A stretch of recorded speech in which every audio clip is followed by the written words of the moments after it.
माझी पाय खूप दुखत होती, मला चालता येत नव्हतं, त्रास होता. किती पण औषध गोळ्या केली तर गुण नाही आला. मग डॉक्टर गिरीकडं आल्यानंतर त्याने ऑपरेशन करायला सांगितलं. ऑपरेशन केलं.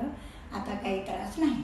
चालू शकता तुम्ही आता? चालू शकता. काही त्रास होत नाही? काही त्रास होत नाही. किती दिवस झाले आज तुम्हाला? कालच्या 3 तारखेला 3 महिने झाले. म्हणजे तुम्ही पायऱ्या वगैरे हो. उतरवू चढू शकता आरामात? हो. वॉकर वगैरे काही गरज नाही? काही नाही. अच्छा.